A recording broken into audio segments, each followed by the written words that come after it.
Selamat pagi jemaat yang terkasih dalam Tuhan Yesus. Shalom. Warta lisan pada kebaktian Minggu tanggal 28 Februari tahun 2021. Kebaktian pada hari ini dilayani oleh Penatua Obaja Nathanael Lekautompesi. Kebaktian di Bakal Jemaat Tanjung Anom dan Kesenet dilayani oleh Penatua Medarman Sedua. Kebaktian di Bakal Jemaat Winongsari dan Genting Sari dilayani oleh Badan Pimpinan Bakal Jemaat. Setelah diwartakan selama 2 minggu berturut-turut dan tidak ada surat keberatan sah dari anggota jemaat, maka pada hari ini, Minggu tanggal 28 Februari tahun 2021 pukul 11 waktu Indonesia Barat di Gereja Katolik Santo Anasius Agung, Karangpanas, Semarang, akan dilayankan kebaktian peneguhan dan pemberkatan nikah oleh Romo Antonius Invarien Alfa Andrianto PR antara Saudara Dian Satria Kardo Soraya, putra Bapak Ibu Helmi Soraya dan Ibu Mariani Wibowo, dengan Saudari Giovanni Agnes Fionita, putri Bapak Ibu Bambang Cahyono dan Ibu Kui Leni. Dalam rangka masa Paskah, Majelis Jemaat menyediakan kotak APP di dekat pintu masuk gereja. Pada kebaktian Minggu tanggal 14 Maret tahun 2021 akan dilantik pengurus komisi dewasa dan pengurus komisi pelayanan kebaktian Arimatea dalam masa pelayanan 2021 sampai 2023. Susunan pengurus selengkapnya dapat dibaca dalam warta tertulis atau warta cetak. Persembahan hari ini, kotak merah untuk persembahan gereja, kotak biru untuk dana sekolah Kristen. Jemaat GKI Wonosobo mengucapkan turut berduka cita atas meninggalnya Ibu Tatang Gunawan atau Si Gyok Hong, Rumah Makan Sari Rasa, ibu dari Saudara Andri. Kiranya keluarga yang ditinggalkan mendapat kekuatan serta penghiburan dari Tuhan.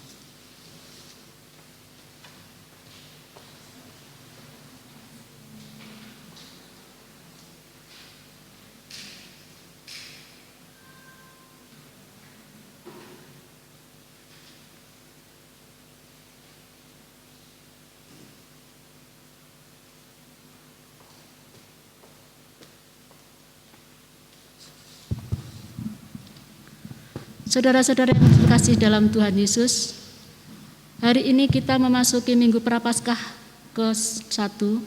Melalui Minggu Prapaskah ini kita diajak untuk mengenang kembali dan juga menimba semangat dari kesediaan Tuhan kita Yesus Kristus untuk menderita demi kasih-Nya kepada manusia.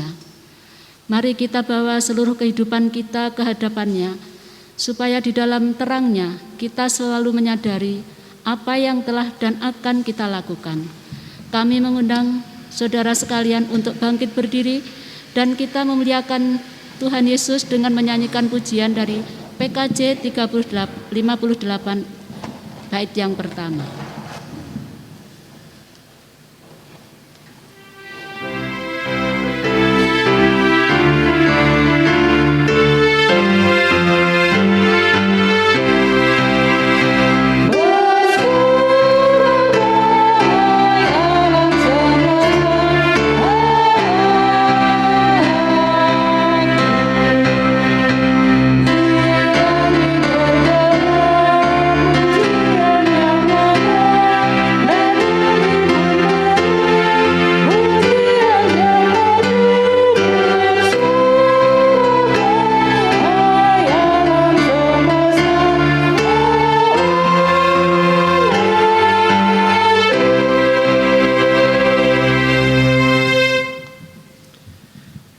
Saudara-saudara yang terkasih dalam Yesus Kristus, mari kita memulai kebaktian ini dengan penghayatan bahwa kebaktian ini berlangsung dalam nama Allah Bapa, Putra, dan Roh Kudus.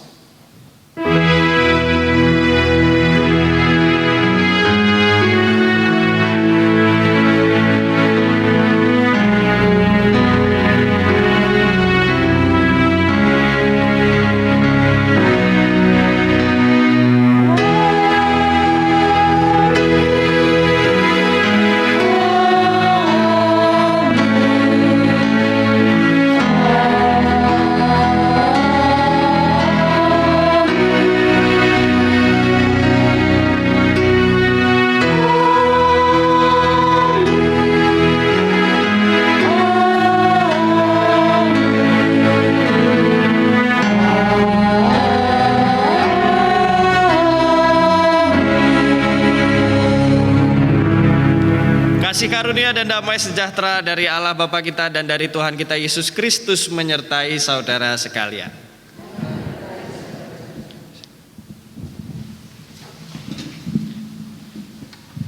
Saudara-saudara yang terkasih dalam Yesus Kristus, di dalam kebaktian ini kita akan menghayati kasih Allah yang dinyatakannya demi keselamatan kita, umatnya, seperti janji Allah yang terdapat dalam Kejadian 17 ayat 1-2. Ketika Abram berumur 99 tahun, maka Tuhan menampakkan diri kepada Abram dan berfirman kepadanya, "Akulah Allah yang Maha Kuasa, hiduplah di hadapanku dengan tidak bercela. Aku akan mengadakan perjanjian dengan antara aku dan engkau, dan aku akan membuat engkau sangat banyak." Saudara-saudara yang terkasih dalam Yesus Kristus, mari kita datang kepada Tuhan untuk mengakui setiap dosa-dosa kita di hadapan Tuhan. Kita berdoa. Dengan kerendahan hati, dengan ketulusan kami datang kepadamu ya Tuhan, untuk mengakui setiap dosa kami di hadapan Engkau. Tuhan, Engkau tahu dan menyelidiki hati kami. Setiap hal yang tidak berkenan di hadapan-Mu, kami memohon ampun ya Tuhan. Ampuni kami sebagai pribadi apabila selama ini kami masih sering ragu, kami masih sering tidak percaya, dan kami masih sering berpikir untuk diri kami sendiri, hanya untuk keegoisan kami Tuhan. Ampuni kami apabila selama ini kami masih egois, tidak mementingkan sesama kami, dan kami tidak mendengarkan hikmat dari Engkau. Ampuni kami juga sebagai gereja Tuhan, apabila kami masih belum menunjukkan kasih-Mu kepada seluruh ciptaan yang ada di sekeliling kami. Tolonglah kami agar kami dapat memperbaiki diri kami, dan tegurlah kami Tuhan apabila ada hal yang tidak berkenan di hadapan-Mu. Terima kasih ya Tuhan, di dalam nama Tuhan Yesus Kristus kami memohon. Amin.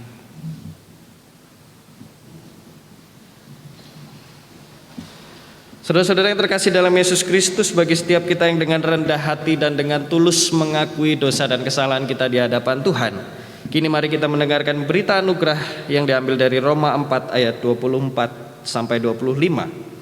Sebab kepada kita pun Allah memperhitungkannya, karena kita percaya kepada Dia yang telah membangkitkan Yesus Tuhan kita di antara orang mati, yaitu Yesus yang telah diserahkan karena pelanggaran kita dan dibangkitkan karena pembenaran kita.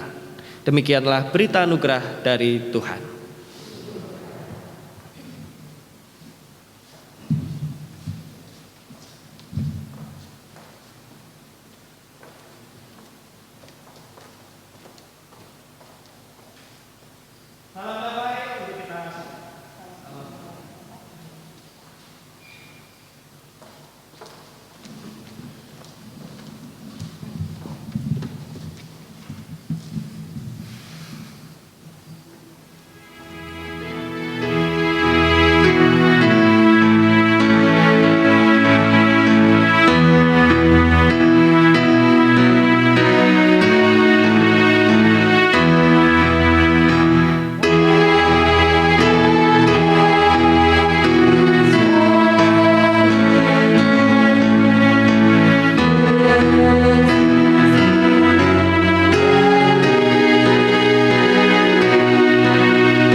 Sebelum kita mulai mendengar dan merenungkan firman Tuhan, mari kita memohon pertolongan dari Tuhan. Kita berdoa. Kembali kami datang kepadamu ya Tuhan, dengan segala keterbatasan kami, dengan segala kekurangan kami Tuhan. Saat ini kami rindu mendengarkan firman-Mu. Tolonglah kami agar kami dapat mendengarkan firman-Mu dengan bantuan dari Roh Kudus-Mu dan dengan hikmat dari Engkau, agar setiap hal yang kami dengar tidak kami cerna dengan akal pikiran kami sendiri, tapi biarlah Roh Kudus-Mu yang berbicara di atas kami dan kami dapat melakukannya di dalam kehidupan kami. Tolonglah kami ya Tuhan, di dalam nama Yesus Kristus kami berdoa. Amin.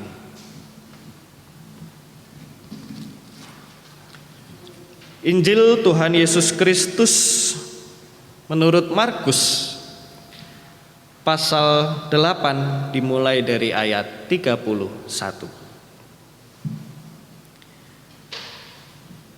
Kemudian mulailah Yesus mengajarkan kepada mereka bahwa anak manusia harus menanggung banyak penderitaan dan ditolak oleh tua-tua, imam-imam kepala dan ahli-ahli Taurat, lalu dibunuh dan bangkit sesudah 3 hari.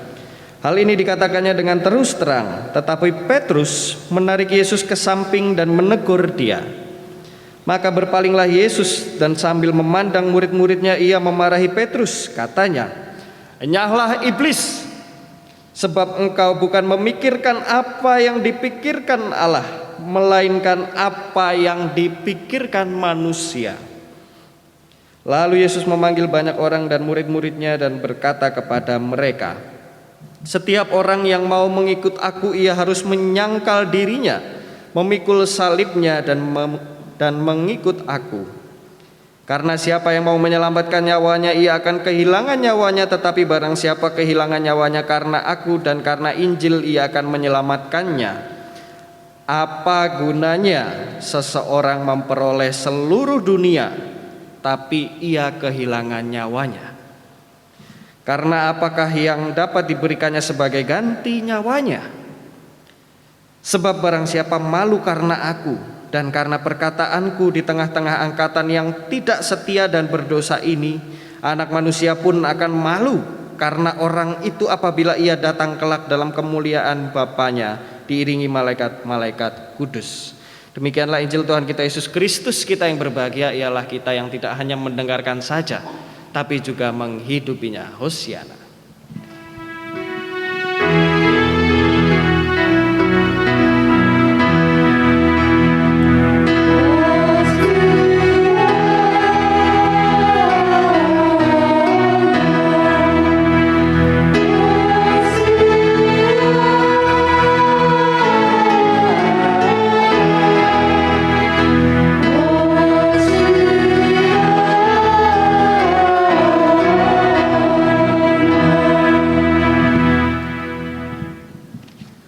Selamat pagi Bapak Ibu.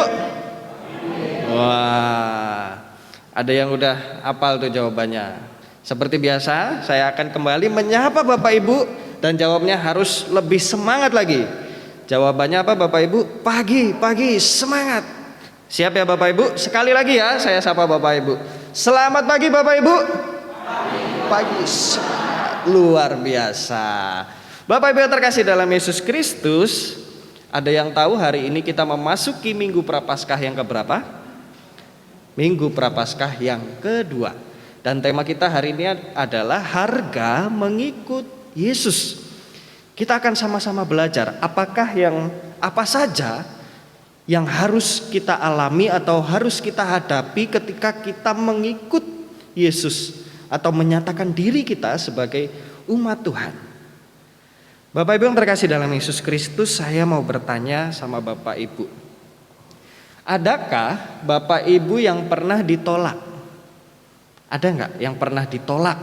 Ditolak apa aja? Ditolak seseorang misalnya ketika menyatakan perasaan, ditolak saat melamar pekerjaan misalnya, ditolak apa? Pernah? Ada yang pernah? Untuk yang PNJ, ada yang pernah enggak ditolak? Pernah semua. Coba kalau Bu Tutinah ditolak siapa Bu?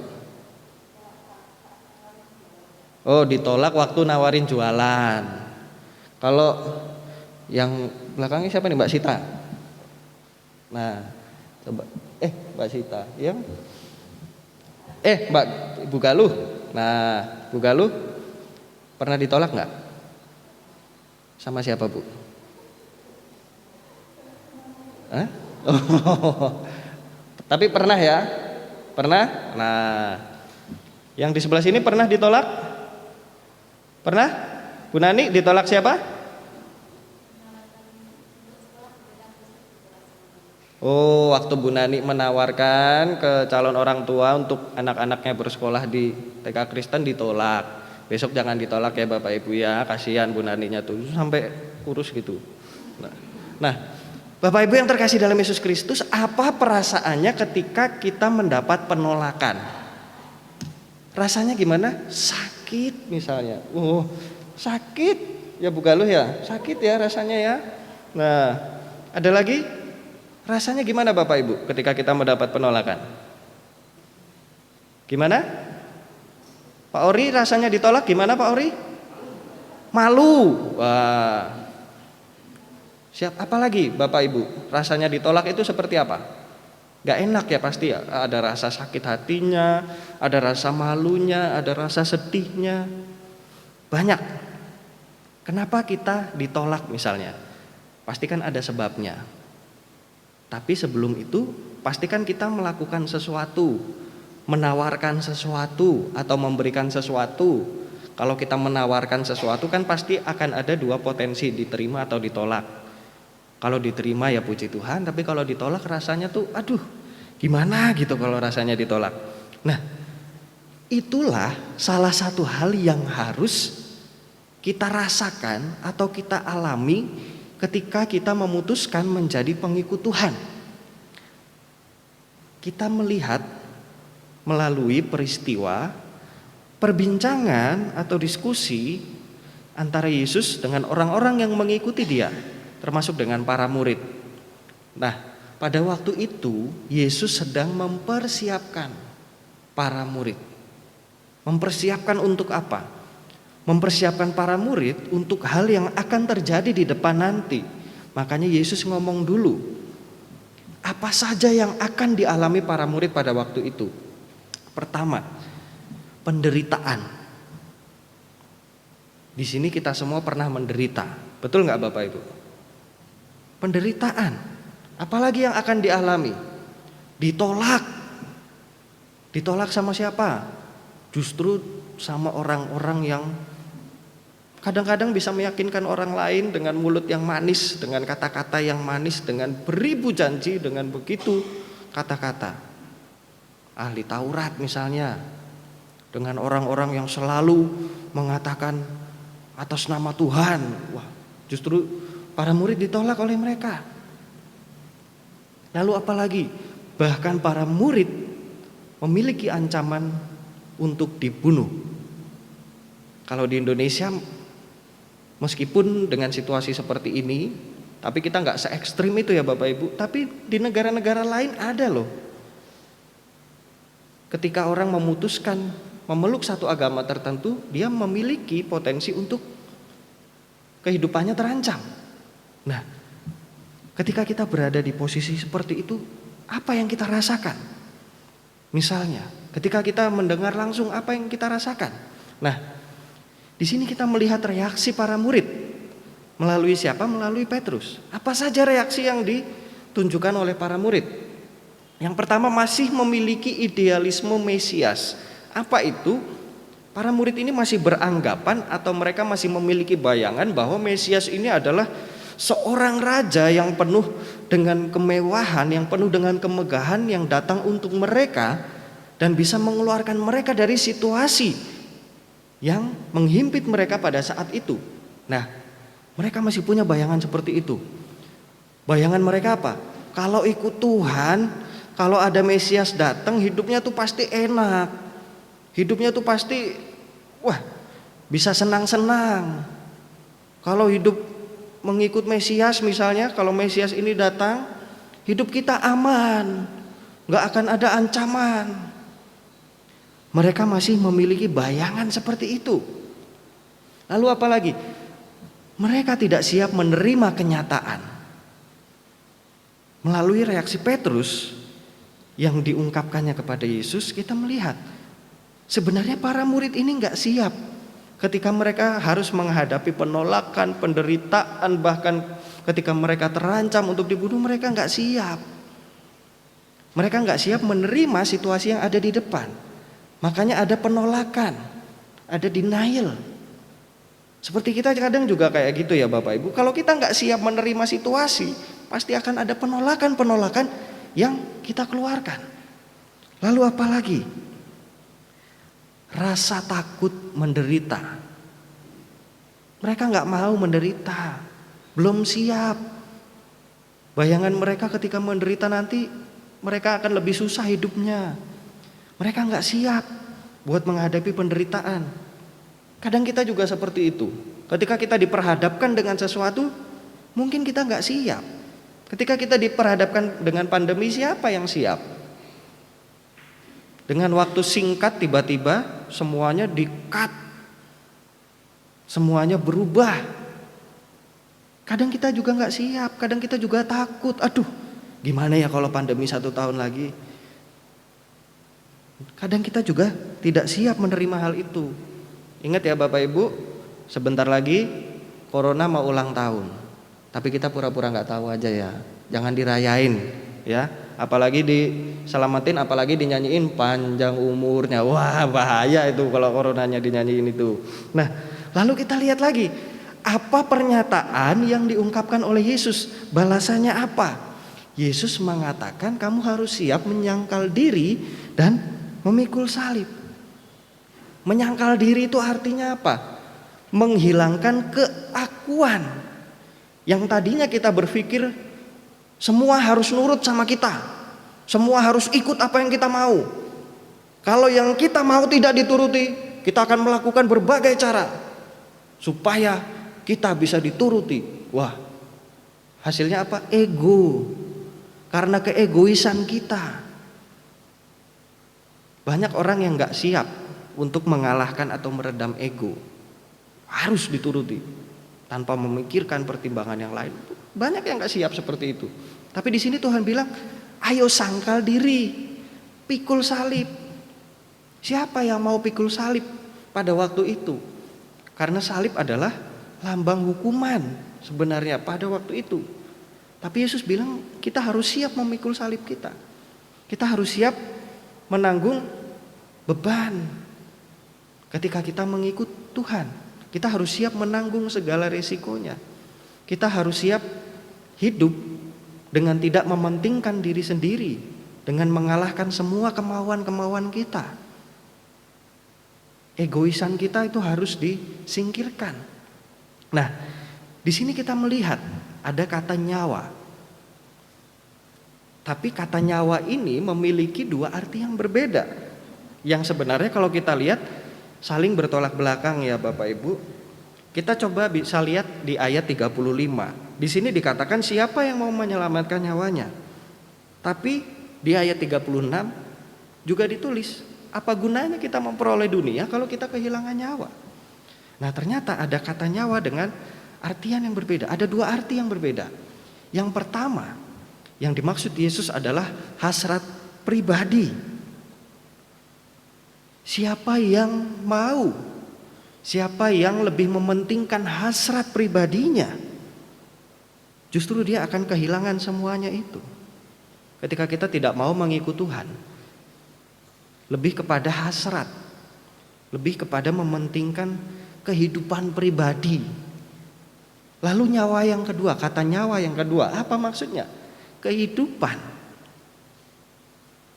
Apa gunanya kita bisa menjalani segala sesuatu tapi hidup kita hilang? Hidup ini bisa diartikan juga sebagai jiwa atau soul, tapi hidup yang lain adalah hidup secara harafiah. Nafas kehidupan misalnya, bisa kita artikan seperti itu juga. Apa kaitannya dengan kita saat ini?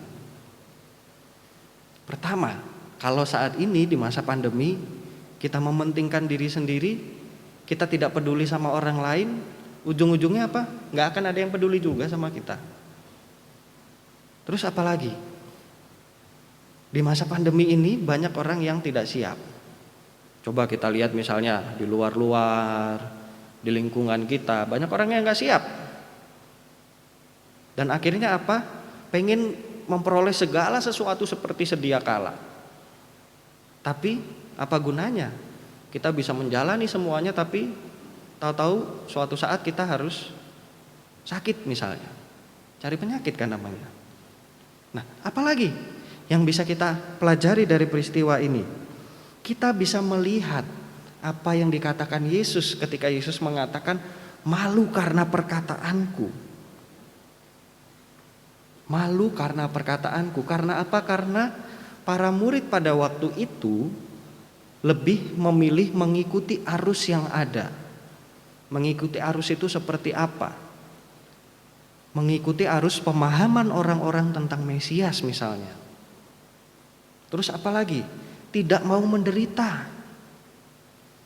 Kenapa Yesus mengatakan seperti itu? Karena dia melihat para murid dan seluruh pengikutnya tidak mau menderita. Mengikuti Yesus berarti kita harus siap juga menderita. Kalau kita nggak mau menderita, nah itu bahaya. Jangan mau enaknya sendiri, jangan mau dapat berkat aja, tapi menderitanya nggak mau. Apalagi nggak mau belajar. Ada pendapat yang baru, ada ide yang baru, langsung ditolak mentah-mentah begitu aja tanpa mau ikut belajar memikirkan. Makanya kenapa Petrus waktu itu langsung menarik Yesus ketika dia mendengar seperti itu. Karena apa? Dia cuma mendengar sekilas, tapi dia nggak memikirkan apa maksud yang dikatakan oleh Yesus.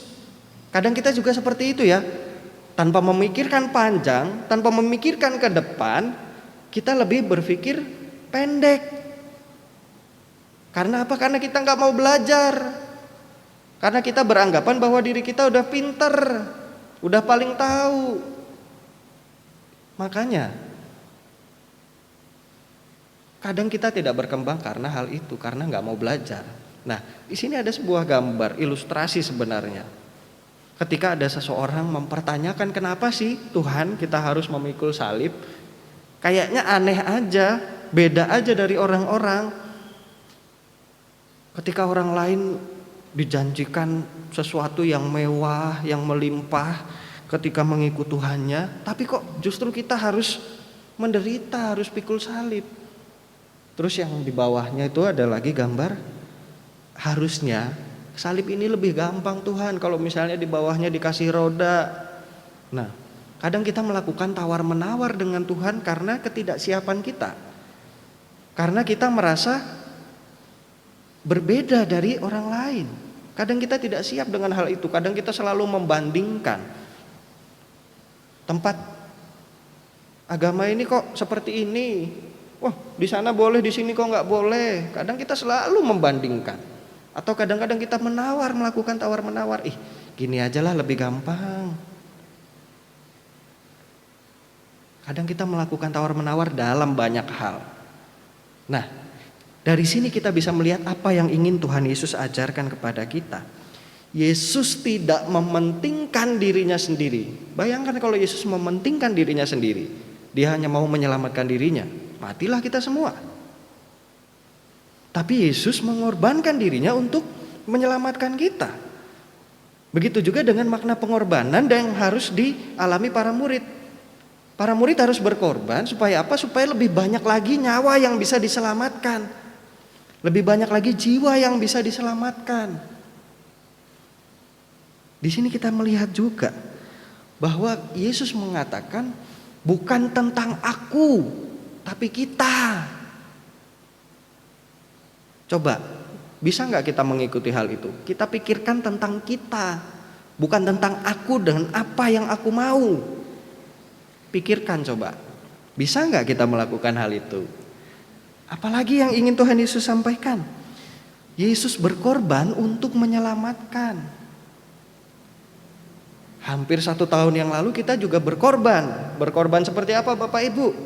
Misalnya ketika kita mengalami PSBB, PPKM misalnya, yang biasanya kita Bapak Ibu yang biasanya bisa berjualan sampai jam 8, 9 malam, tapi jam 7 harus tutup. Pengorbanan. Apalagi ketika kita harus di rumah saja dulu waktu itu, pengorbanan. Ketika kita harus membatasi segala sesuatu, bahkan sampai sekarang masih ada kebaktian yang online.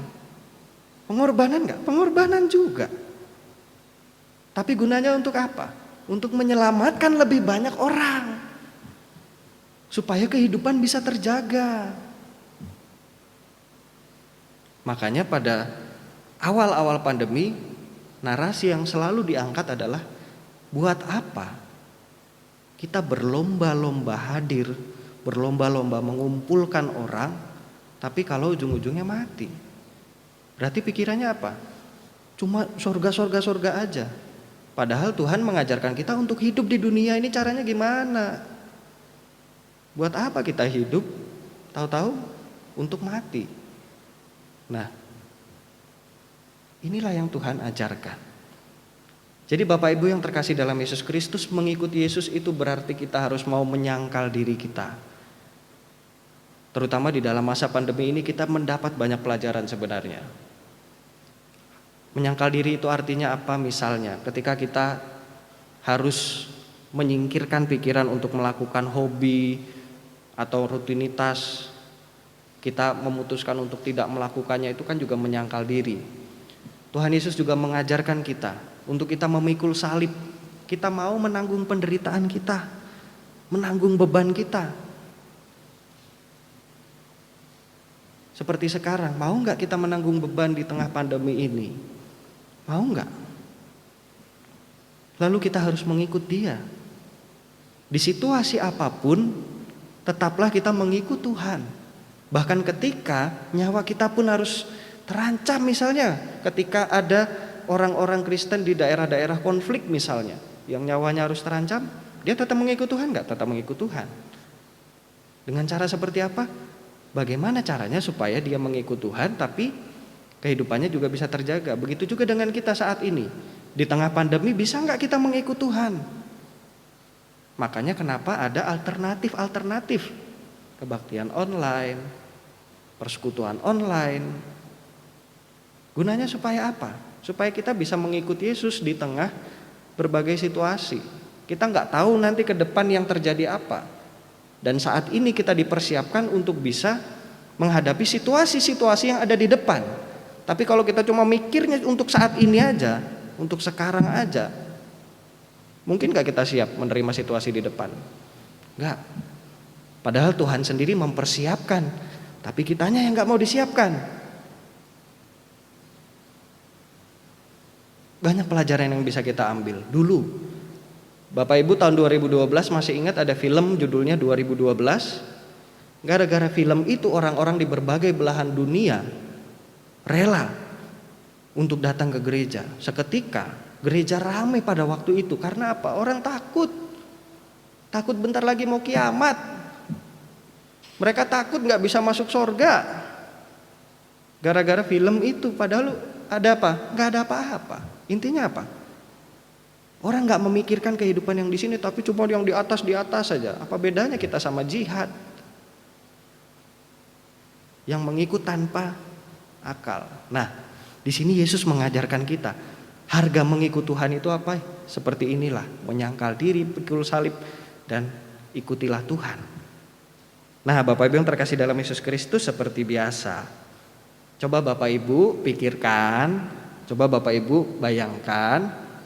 Nah, menurut Bapak Ibu, bagaimana penghayatan Bapak Ibu semua tentang mengikut Kristus di tengah pandemi? Penghayatannya tuh seperti apa sih? Pergumulannya seperti apa? Pikirannya seperti apa? Dinamikanya seperti apa? Dan coba kita kembangkan imajinasi kita. Seandainya kita ada bersama-sama dengan Yesus, Petrus, dan para murid pada saat itu. Ketika kita nggak tahu apa-apa, ketika kita beranggapan tentang suatu yang indah-indah, mewah-mewah, tiba-tiba Yesus bilang gitu di depan kita.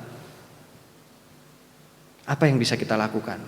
Apa perasaan kita ketika kita ada pada saat itu? Apa perasaan kita?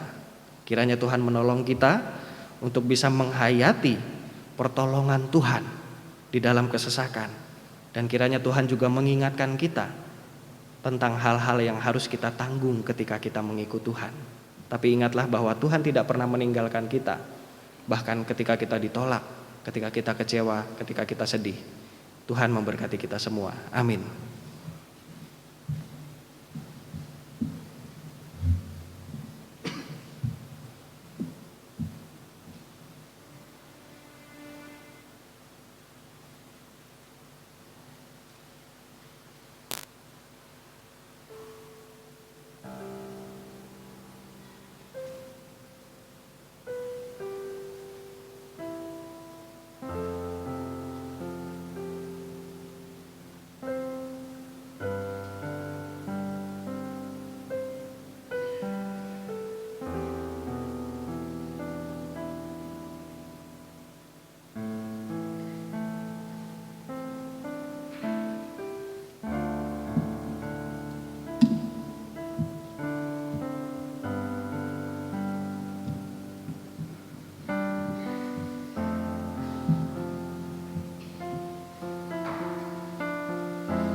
Marilah kita bersama umat Allah di masa lalu, masa kini, dan masa depan mengingat pada pengakuan iman kita menurut pengakuan iman rasuli. Hendaknya masing-masing berkata, "Aku percaya kepada Allah, Bapa yang Maha Kuasa, Khalik langit dan bumi, dan kepada Yesus Kristus, Anaknya yang tunggal Tuhan kita, yang dikandung dari Roh Kudus, lahir dari anak darah Maria, yang menderita sengsara di bawah pemerintahan Pontius Pilatus, disalibkan, mati dan dikuburkan, turun ke dalam kerajaan maut. Pada hari yang ketiga, bangkit pula dari antara orang mati, naik ke surga, duduk di sebelah kanan Allah, Bapa yang Maha Kuasa. Dan dari sana ia akan datang untuk menghakimi orang yang hidup dan yang mati. Aku percaya kepada Roh Kudus, gereja yang kudus dan am, persekutuan orang kudus, pengampunan dosa, kebangkitan orang mati, dan hidup yang kekal. Amin. Umat dipersilahkan duduk. Mari kita kembali datang kepada Tuhan untuk menaikkan doa-doa syafaat kita. Mari kita berdoa. Di tengah penderitaan kami, di tengah kesesakan kami Tuhan, kami ingin tetap mengikut Engkau, dan tolonglah kami untuk kami dapat memiliki hikmat, untuk kami dapat menjaga sesama kami, untuk kami dapat melindungi sesama kami, kehidupan seluruh ciptaan di tengah pandemi ini. Tolonglah kami juga Tuhan, untuk kami dapat memikul salib kami, dan kami mau menyangkal diri kami mau menyangkal ego kami. Tolonglah kami agar kami dapat mengikuti Engkau dengan setia, dengan kasih dan dengan hikmat. Saat ini kami ingin berdoa untuk bangsa kami Tuhan yang masih menghadapi pandemi. Tuhan berkati para petugas keamanan, tenaga kesehatan yang melayani para pasien. Begitu juga Engkau berkati para pasien COVID-19 yang harus berjuang di dalam kesesakannya. Kami juga berdoa untuk proses distribusi vaksin. Tuhan kiranya Kau berkati prosesnya, agar bangsa ini bisa lebih tenang lagi, bisa lebih berakal sehat lagi. Saat ini juga Tuhan kami ingin berdoa untuk gereja kami, GKI Wonosobo. Kiranya Engkau berkati gereja kami ini Tuhan, agar dapat menjadi gereja yang penuh dengan hikmat, penuh dengan penghayatan, menjadi gereja yang mau menyatakan kasih, menjadi gereja yang mau menunjukkan kehadiran-Mu di tengah-tengah seluruh ciptaan. Tuhan, kami juga berdoa untuk pergumulan kami. Engkau tahu Tuhan, apa saja pergumulan kami, rasa sakit yang kami hadapi, penderitaan yang kami rasakan, beban yang kami tanggung saat ini. Kami percaya kami tidak sendirian, tapi kami bersama-sama dengan Engkau. Dan saat ini juga Tuhan kami ingin berdoa untuk peneguhan dan pemberkatan nikah dari Saudara Dian dan Saudari Giovanni yang rencananya akan dilaksanakan di Semarang. Kiranya Engkau boleh berkati prosesnya Engkau yang boleh mempersiapkan mereka menjadi pasangan yang hidup di dalam Engkau. Tuhan, Engkau tahu apa yang kami pikirkan, kami rasakan. Engkau yang menyelidiki hati kami, dan Engkau yang tahu ketulusan kami. Tolong kami agar kami dapat memelihara ketulusan itu dengan diiringi dengan hikmat dari Engkau. Kami mau mengikut Engkau Tuhan, dan kami mau mempersiapkan diri menjadi pengikut Engkau yang setia. Di dalam nama Yesus Kristus kami berdoa. Amin.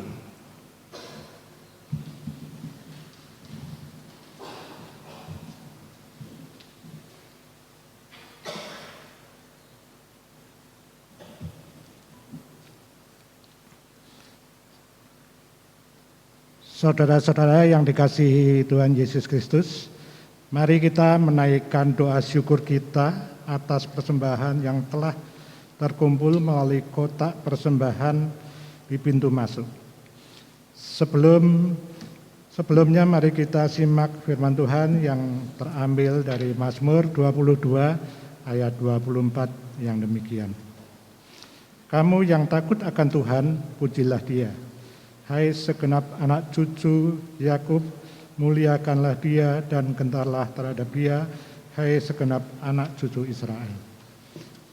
Umat kami undang untuk bangkit berdiri, kita akan berdoa.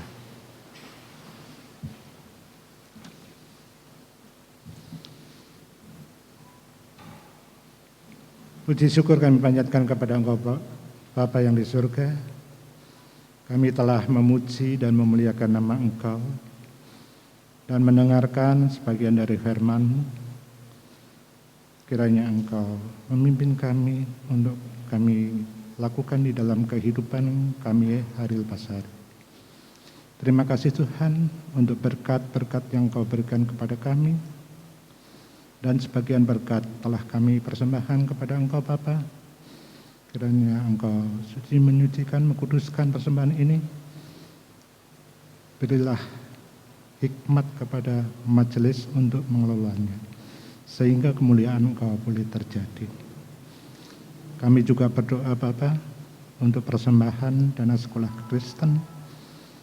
Kiranya melalui persembahan ini pendidikan di Wonosobo boleh berjalan dengan baik. Terima kasih Tuhan, doa ini kami panjatkan hanya di dalam nama Putra-Mu yang tunggal, Tuhan kami Yesus Kristus, Juru Selamat kami yang hidup. Amin.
Saudara-saudara yang terkasih dalam Yesus Kristus, kebaktian kita hari ini di tempat ini telah selesai, tapi tugas dan ibadah kita yang sesungguhnya baru akan dimulai ketika kita keluar dari tempat ini. persiapkan diri sebagai pengikut Tuhan dan persiapkan diri untuk mewujudkan kasih Tuhan kepada seluruh ciptaan. Dan saat ini Bapak Ibu, arahkanlah hatimu kepada Tuhan. Kami mengarahkan hati kami kepada Tuhan. Jadilah saksi Kristus. Syukur kepada Allah, Terpujilah Tuhan.